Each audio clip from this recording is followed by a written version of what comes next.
Fox News Alert now. The White House announcing the U.S. will not send a diplomatic delegation to the 2022 Winter Olympics in Beijing over concerns about China's human rights record. Athletes will still compete next month. Some critics say the diplomatic boycott does not go far enough. Let's bring in Arkansas Senator Tom Cotton, a member of the Senate Armed Services Committee. This move was rumored for a while. They finally did it yesterday. Why do you think it's not enough?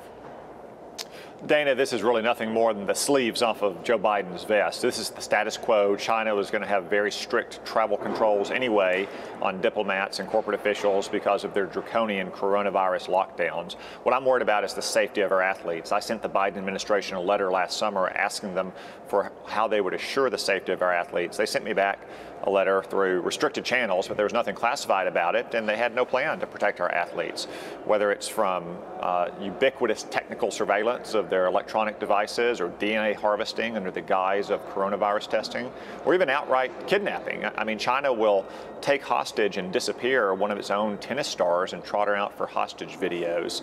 What will they do to one of our athletes if one of those young men or women should dare speak up about Tibet or Hong Kong or Taiwan or any of China's crimes against the civilized world? Even COVID. If we can't protect our own athletes, we should not be sending them to compete in the games of a country that is committing genocide. Yeah, Bill Hagerty, Republican senator from Tennessee, former U.S. ambassador in Japan, said we should pressure the IOC, the International Olympic Committee, to move the games out of Beijing. It's not going to happen. It's too late for that. So then, it's going to happen. It's going to be an uncomfortable moment for the world. Continue. Well, I would say this, Bill. Joe Biden should have been pressuring the International Olympic Committee to do that for a year. They should have never awarded these games to Beijing in the first place. But also, this is the Winter Olympics, not the Summer Olympics. The Winter Olympics are a much smaller Olympics. They have many fewer events, many fewer sports, many fewer medals, many fewer athletes. There's probably half a dozen countries in Europe right now that have the ski slopes and the ice rinks that they could still host these games. And we just got done delaying one set of games for a year because of coronavirus.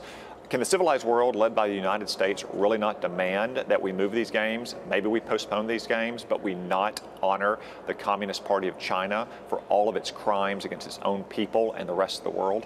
Do you think that the Biden administration would be able to rally enough allies to do that? Right now, they haven't rallied many allies to do much of anything around the world, Dana, unfortunately, but they should have been doing this from the very beginning of this year. Let's talk about this conference with Vladimir Putin. Quick little clip from Jen Psaki here, guys. Call for number 2.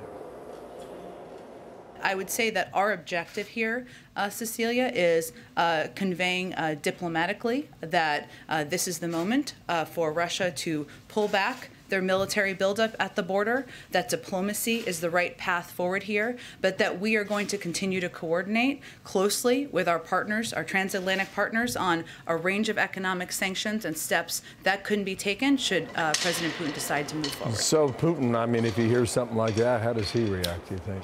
Let's just say I don't think he's quaking in his boots. But Joe Biden has no one to blame but himself for this situation in Russia on the Ukraine border. All year long, he's been appeasing Vladimir Putin.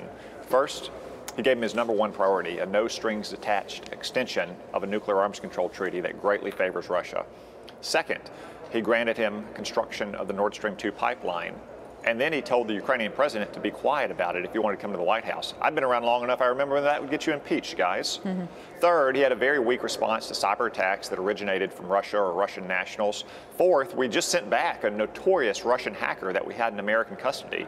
I would say this call is even an example of how he's appeasing Vladimir Putin. Vladimir Putin builds up 175,000 troops on Ukraine's border after this long series of concessions this year. And what does Joe Biden do? He rushes off to the Situation Room to get on a video call with them to beg him not to invade Ukraine when he's unwilling to specify exactly the kind of measures that the United States will lead Europe in taking should he invade Ukraine. It's a strange thing, too, to advertise so much a Zoom call. You can have a call and then you read it out. I mean, it seems like a little strange, but we'll see how it goes today. We appreciate your insights, sir. Thank you, Senator. Thank you. Also, we just heard from Jen Psaki here. She was asked these questions about Hunter Biden's sale of assets of a Chinese investment firm. When asked about details in a new book about Hunter's laptop, the laptop from hell, here's what she said. Well, on the first, the president's son is not an employee of the federal government, so I'd point you to his representatives. And as it relates to the book, I've neither had the time nor interest in exploring or reading the book. Okay, so that's that. Hi, everyone. I'm Brian Kilmeade. I want you to do me a favor. I want you to click to subscribe to the Fox News YouTube page. This is the only way that I know for sure that you're not going to miss any great commentary, any great news bites, any great interviews coming your way on Fox. You can get it all here on YouTube. So subscribe right now.